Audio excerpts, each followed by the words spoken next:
Just here at the famous Rosscarbery in West Cork, home of a lot of mullet. Most of the Irish record mullet have been caught here. It's late February. Fishing's been good at times, and then at other times completely dead. There's always fish here, just whether they feed or not. Get a bite here. There we go.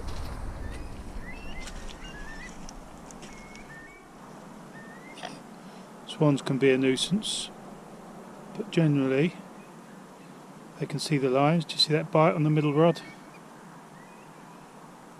So that's mullet pecking away at the braid. So I really want them to hook themselves. It's looking good. Oh, big whack there. Let's see if we get one.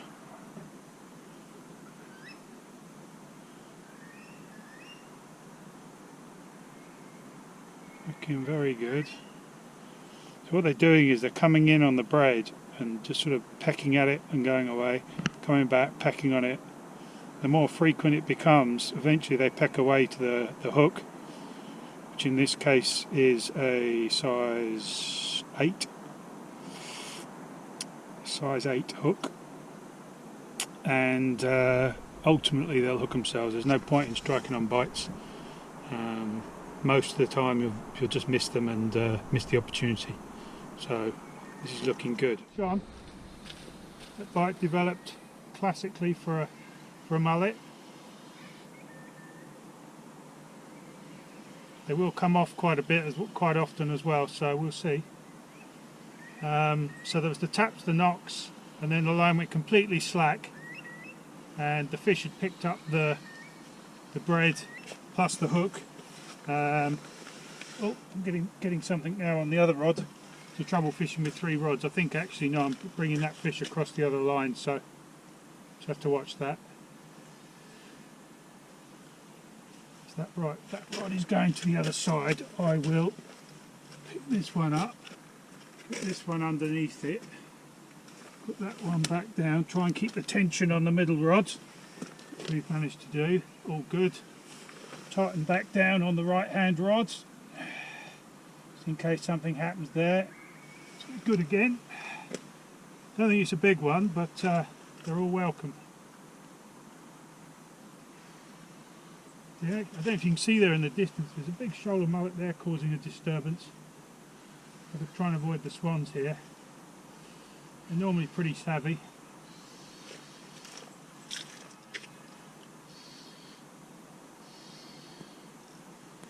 Come on lads, time to move out.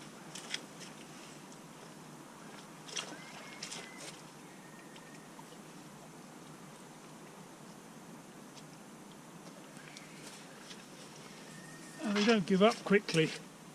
We get to this stage and it could be quite a few minutes before we'll actually get him in the net, but we'll see.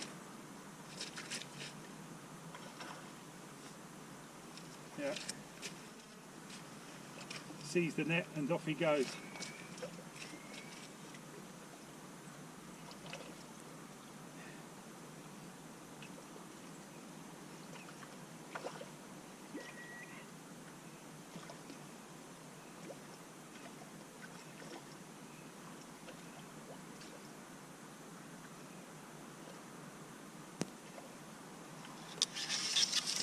Yeah.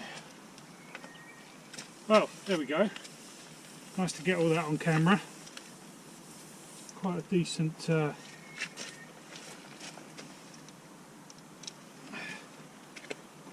thick lip there.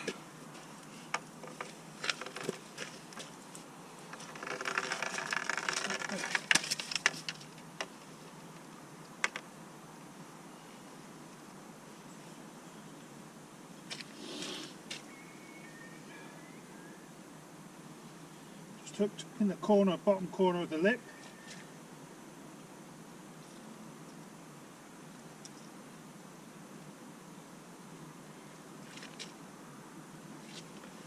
And there we have it. Fine Rosscarbery thick lip mullet. Just move it around. Let's there we go, folks. As I say, nice to get that on camera. That's a pretty standard how it all pans out normally. Probably about 2 or 3 pounds. I got getting bites on the left hand rod, getting bites on the right hand rod as well. That's fish number 2.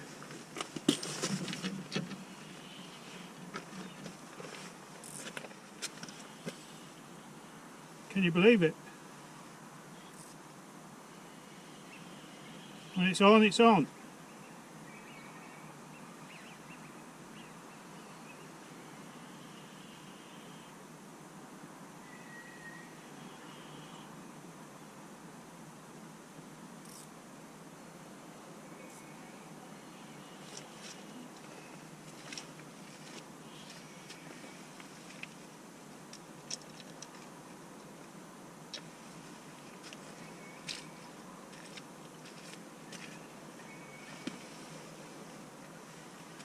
Okay, so hopefully this turns out the same.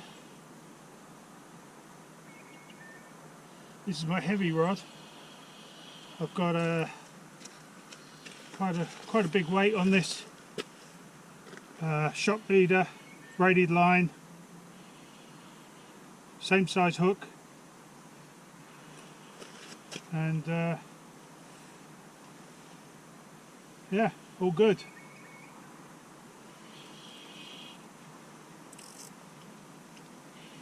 Here comes the rain. Right, I'll come back and join you under the hood of the car while we play this one.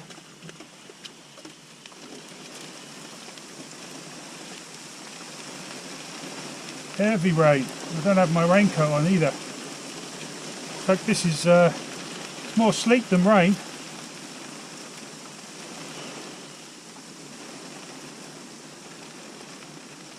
Oh well.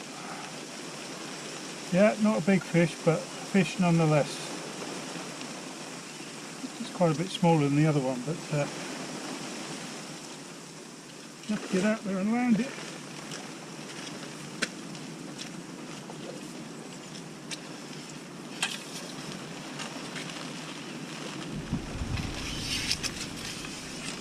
In the net.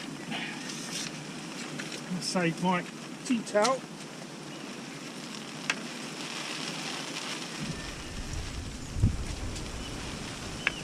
Well, it's not actually a bad fish.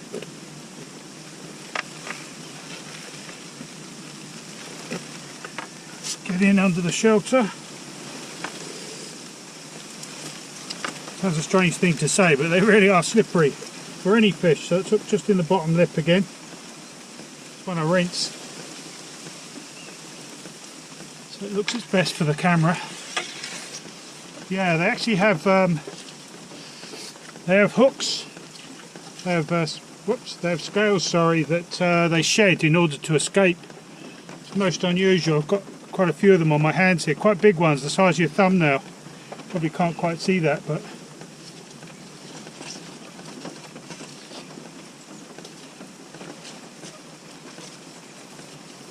right.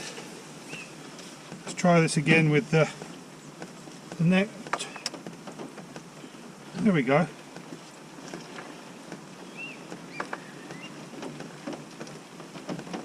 Rosscarbery thicklet. Right, I can get it away safely before it leaps out of my hands again. And away. So 2 fish and 2 casts. Second one coming pretty much in a hailstorm, so can't complain about that. 3 rods back out fishing, and I'm getting indications on all 3 of them. One of them's going to go instantly, I think.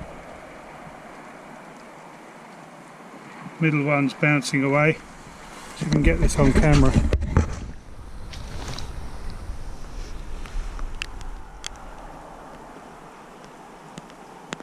The middle one doing a bit.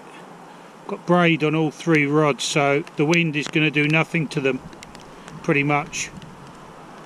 The one going left is going directly upwind, so there'll definitely be that won't be affected. The one in the middle is going slightly more across, and then the orange one on the right is probably the most exposed to the wind, but keeping the rod tips low minimises that, and the braid is just fantastic because it's such a low diameter. It just is is affected by the wind very little. So that's the setup I've come up with. Don't think anyone else is doing, well, they're not. Most people here are fishing with mono, and they're fishing a lot lighter as well, which I learnt to my cost is not necessarily a good thing. Nice rainbow over there now, classic island. Oh, look at this. Oh, look.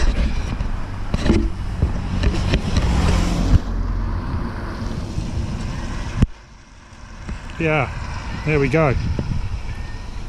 Classic island, and classic Rosscarbery as well. She goes right up and over down to the hotel.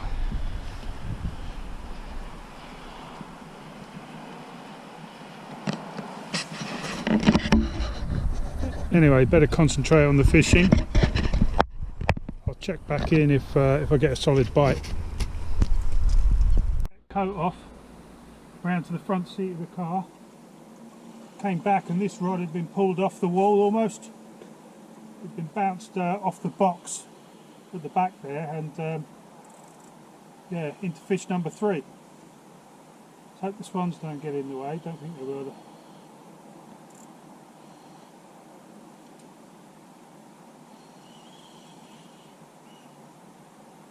Put a bit more pressure on this one just to see what I can do with this gear. I'm fishing quite heavy, so that if I have a guest with me, you know, if they make a mistake, which they're obviously going to be more likely to do, not used to the gear, not used to the fishing.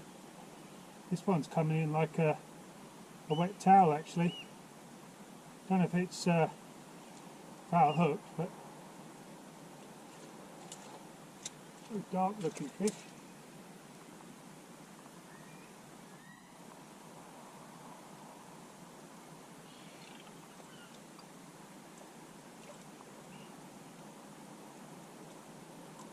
Oh, it's just a small fish. Woken up a bit now, as they do.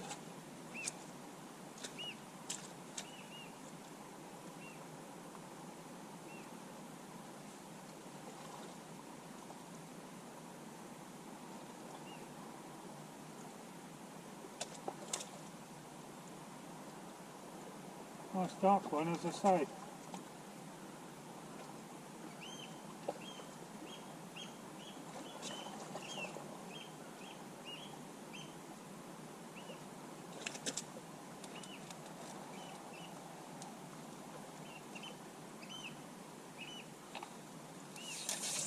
Hey, there we go. Coming number 3.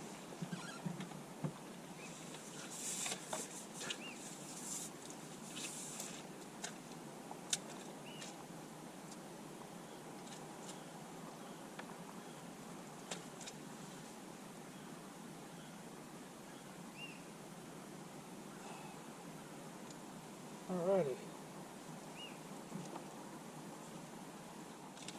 There we go, number 3.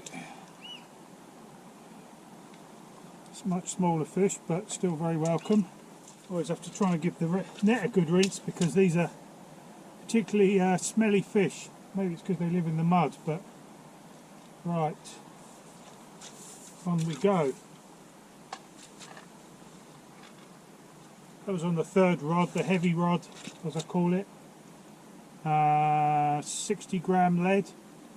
Able to get me about halfway across the lagoon. Well, probably more like a 1/3. But yeah, delighted. Fish number 4.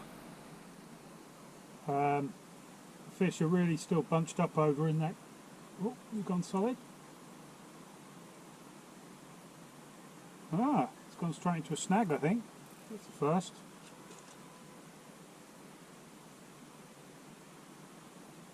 Wow, that is unusual. Oh well, don't think I'll be getting this one then. There's the workings of the old oyster. There's old oyster beds over there. I was kind of conscious I was fishing a bit close to them, but this one's taken me straight in there. So that's a lesson learned. Yep, taken me straight into one of the old oyster beds, I think, so not much we can do about that. Right, have to pull for a break, unfortunately. No, it's come free. It's come free. I can see the fish, I can feel it as well. So I don't know what he got connected to, but anyway, feels like a heavier fish as well. Makes sense that a mature fish would have a bit more savvy and run for a snag. Give myself a bit more room. So now we're catching the other line, assuming that's not another fish. So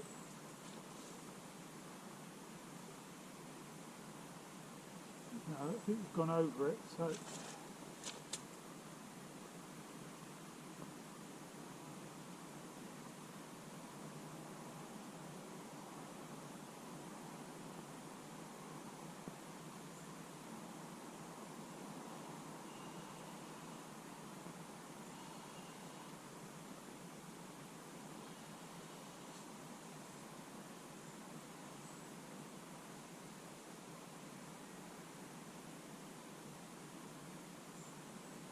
feels like a better fish, but we definitely seem to have picked up that other line. That's the problem with fishing with 3 rods, really.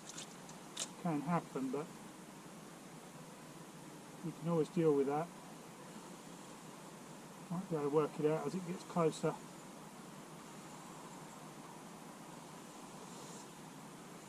Definitely like fishing a little bit heavier.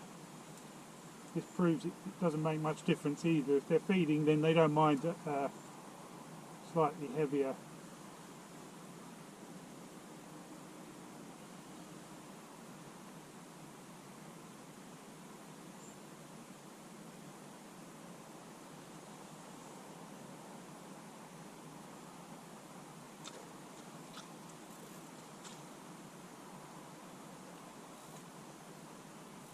Slacking off the drag a bit.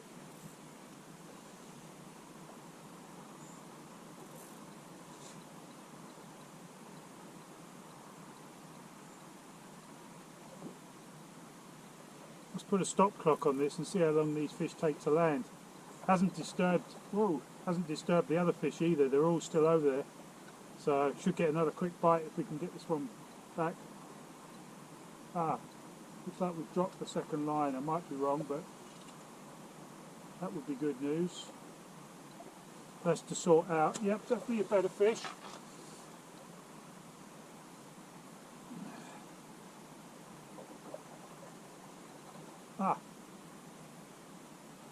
He pop off? Did he? What happened there?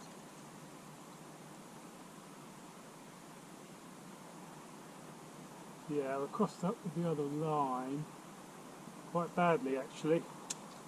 The fish is just sitting there. So, oh well. There you go. Got some tidying up to do. Never mind. Quite a lot of tidying up. Well, after an exciting start, it's all gone a bit quiet. That fourth fish picked up the line of the adjacent rod, as you probably saw, and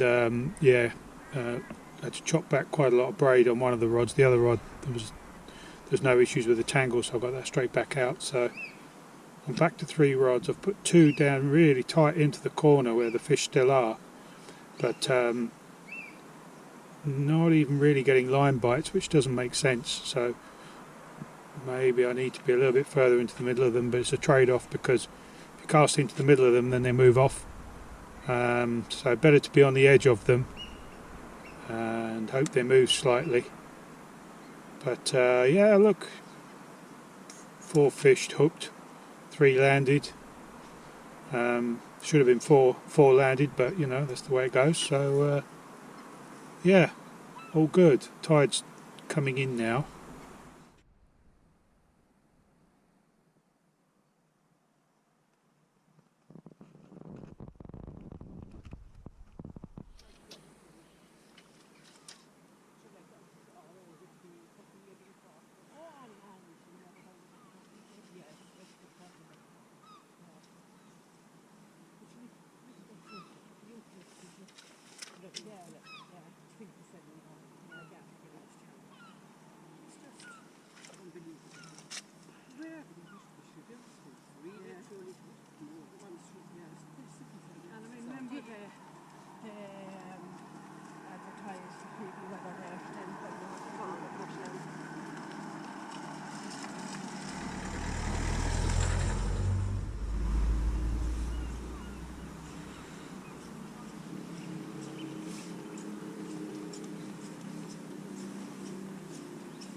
the number 5 hooked up, as you can see.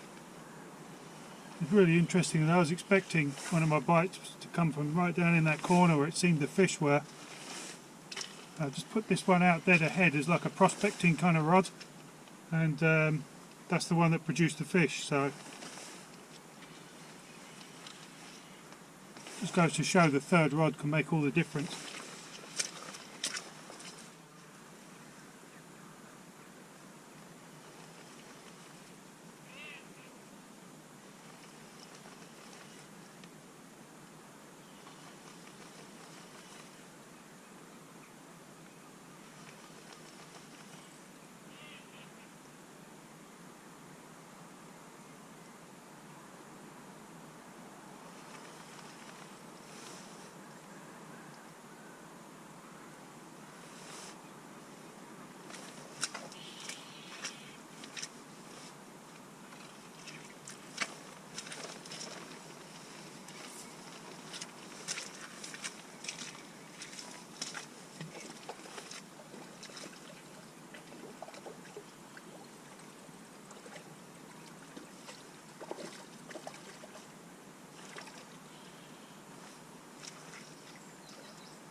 Yeah, another nice one. Well, they're all nice, aren't they?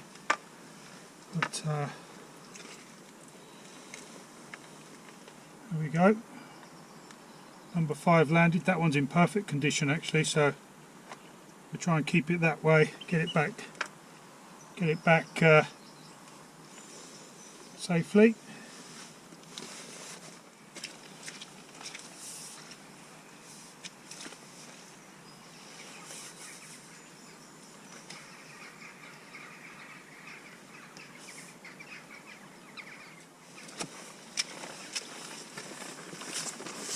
Take a tip from the carp anglers and get the rod straight back out while that fish is recovering.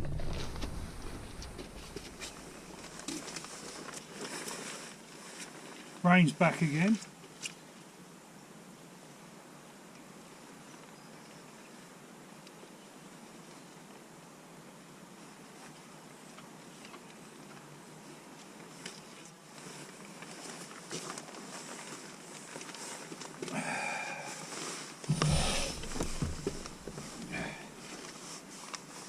So I've got a little double hook set up here. As you can see it, the light's pretty poor now. Just bridge a little bit small. Nearly going home time now, so I won't worry too much about it. But yeah, just rolling it up really. Hiding the hooks inside the braid, rolling them up. And a nice long cast out into the middle.